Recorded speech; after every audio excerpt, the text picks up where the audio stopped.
Здравейте на всички! Правим това видео, за да ви запознаем с чудесата, които се правят в исторически парк и село Неофит Рилски. Какво виждаме пред нас? Пред нас виждаме три уникални български ястия.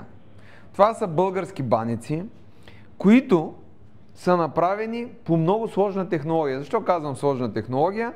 Защото често ми се налага с децата, когато отидат до мола, да гледат кино или нещо, искат да им купим пица. Защо пица? Защото навсякъде се рекламира пица. И отиваме в Пица Лаб, примерно.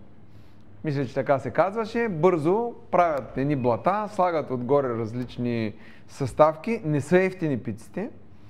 И след като я опитам, тя ми прилича на подметка.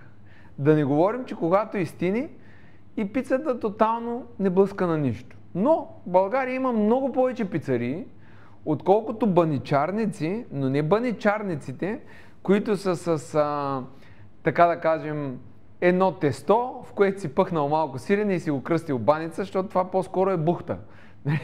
Или едно време, да кажем, имаше съвсем други ястия, които не са баница, защото баница трябва да е с ръчно точени кори, тя се прави по строго определен начин и наистина е много хубаво и сложно ястие, което е уникално за консумация и за българи и за чужденци. В исторически парк и в село Неофит Рилски ние правим български ястия. Поне често говорим как човек трябва да се храни здравословно, откъде идват проблемите, всичките тези теста, които са, така да ги кажем, с различни набухватели. Имаше едни, които форнети, как се казваха тези теста? Бутер теста, да.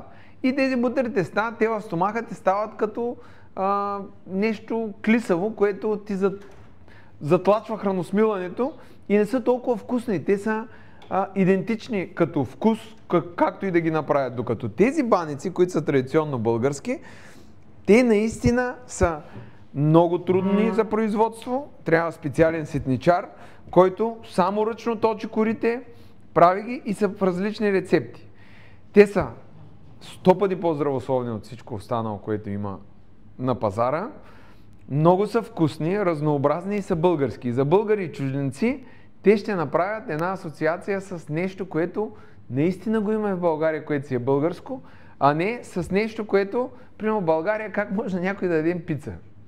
Пица се дава в Италия, не се дава в България. И сега, това, което ще направим, е да разрежем тези баници, да ги видите. Едната е кочанска баница, която е баница с сирене. Даваме на нашия приятел Иван, който аз станах майстор на сервирането. Иване, почвай да кусаш баницата, както казват, в Ямболско. Имаме един приятел от Ямбол, казва дай да кусам. Дайте, Аргири, и на теб да сложа една. Хоп. Как е баницата? Супер. Супер е, нали? Топла. Значи тези баници, между другото, може всеки във Варна и в региона да си ги поръчва за различни събития и наистина да изненадва хората. Давай. Цанко. И на Валю даваме по едно парче баница. Сега, виждате тази баница как е направена. Това е баница с сирене, кочанска. Лазаре, ела и ти да подскажеш. Той го е страх сега да говори пред камера, но тази е с яйце и сирене. Тази с яйце и сирене. Така, баница с яйце и сирене, много хубава. Вижте ми подсказвате отстрани, защото аз ги е страх да излязат пред камерата. Наистина е страхотна баница. Единият ми син само от тази баница еде. То може да се види, аз тук да допълня дебелината на баницата. Зими, говори на микрофона. Да. Здравейте, аз само да кажа, че може тук да се види в... Не дей само казва, говори спокойно. В видеото може да се види дебелината на тази баница и всъщност каква е разликата с това, което ти спомена, че се предлага навсякъде в тия баничарници, които сме ги Тутманик, виждали. бе, сетих се. Едно време Тутманик да. има, в което се слага... Всичко, което го продавате Тутманика, това е баница. Нали? То дори не е Тутманик, защото и Тутманика по-добре се прави. Така, виждате, нали, многото пластове, уникална баница. Или, идвайки в исторически парк, задължително яще баница. Някой каза, не мога да ям само баница. Кебабчите, кюфтета, може дете навсякъде, те да са от куче пак добре. Нали? Вече и от куче не са. Извинявам се, че обиждам животните, ние станахме като виетнамци, но 90-те години ядохме кучета и котки. Сега, между другото, те бая се развъдиха, може пак да почнат, но каймата дори не е от кучета. Питах един мой приятел, който се занимава с меса, има такива заведения, те качествено готвят, но го питах, викам, как сланина ли слагат? Той каза, сланината е скъпа. И аз казвам, добре, соя ли слагат? Каза, соята е скъпа. Вика, такива химии слагат, които си нямаш на представа в различните колбаси, докато всичко тук е натурално. Сиренето 100% от местна мандра, нали така? Да. И яйцата от свободно гледащи кокошки, не които са пасли в пасища, не в пасища, в сметища. И съответно брашното сме го взели от Павел Стоименов 100% натурално. Сега, виждаме втората баница. Втората баница е родопска баница с кокошка, нали така? Кърджалийска. Кърджалийска. О, кърджали, гледайте. Браво. Сега ще я нарежем. Тя казаха тук да ползвам по... А ти като я режеш, може да се каже също и всъщност защо... Казвай. Защо баниците са с различна плънка? Това предполага... Това е като пиците, бе, те са различна плънка. Да, с различна рецепта от различен район на България, който е характерен за... Точно така. И това е изкуство направо в... Ето, може да я видите. Тя е с кокошка. Тази баница е страшна и е, защото много хора казват какво мезе забирате на исторически парк на парка. Ами ето, баница с кокошка е перфектното мезе. Горния слой е като чипс, между другото. Хрупкава. Много е хрупкав, да. Мен ме е направило впечатление, понеже работим с много клиенти. Те като видят тия баници, често пъти е за първи път.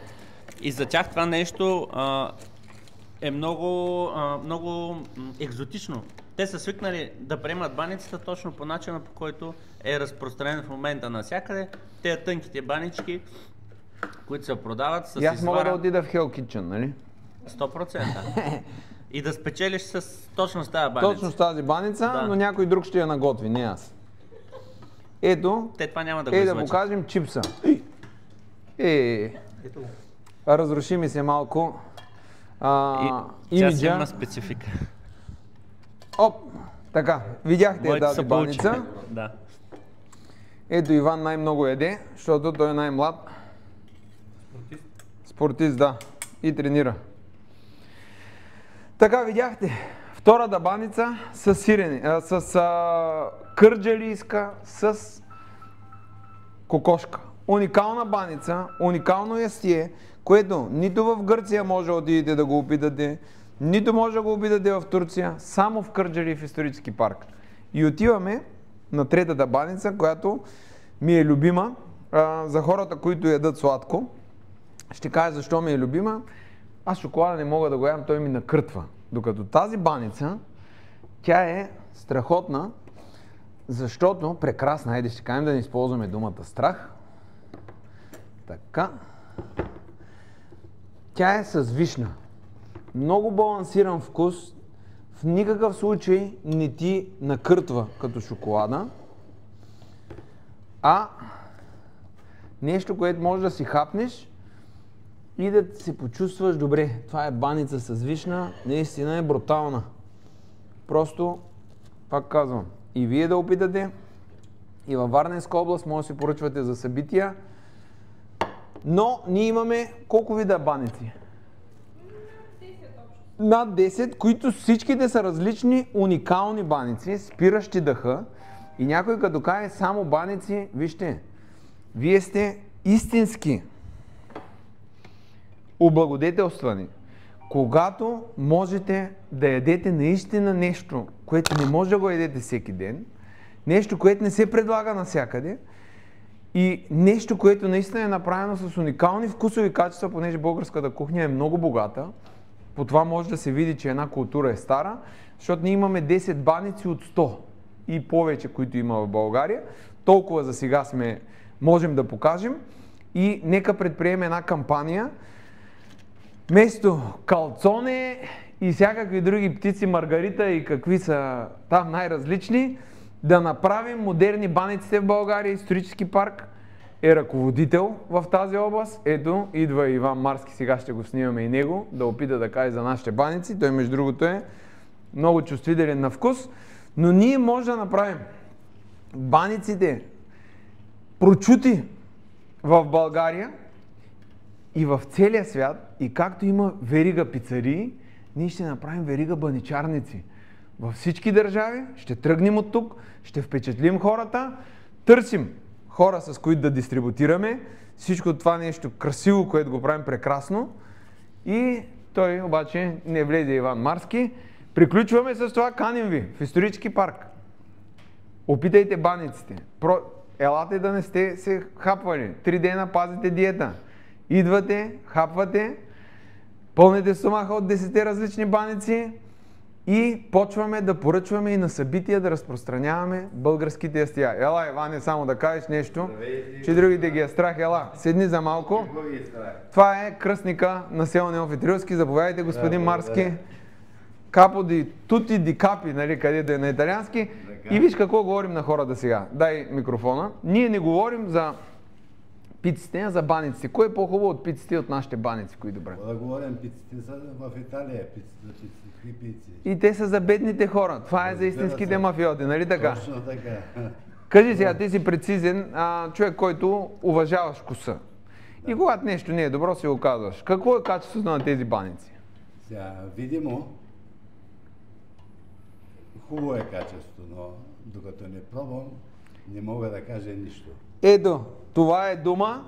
С това приключваме, започваме с Иван. Няма да му дадем да каже дали му е харесал или не, защото с него е прецизен вкус. Можеш и да ни развалиш видеото. Шегувам се, Иван. Шегувам се. Не, виж, ние трябва да сме честни. Но ако не е хубаво, ще кажа... Ще го пуснем официално опровержение. Да. Ето, така, само... Иване, да ти кажа на тебе, най-добре отрязах тази баница, всички са свидетели, ще гледаш видеото после и ти режа от третата. Добре. Обаче, аз от едно време съм свикнал баницата да ям с хляб. С хляб? Да. Сега ще опечем фили. Добре. Ами на всички пожелаваме хубав ден. Заповядайте в исторически парк, свържете се с комплекс Хана и от тук ще получите вашите баници и направите вашите събития уникални. Когато говорим за българското, нека го прилагаме. Чао!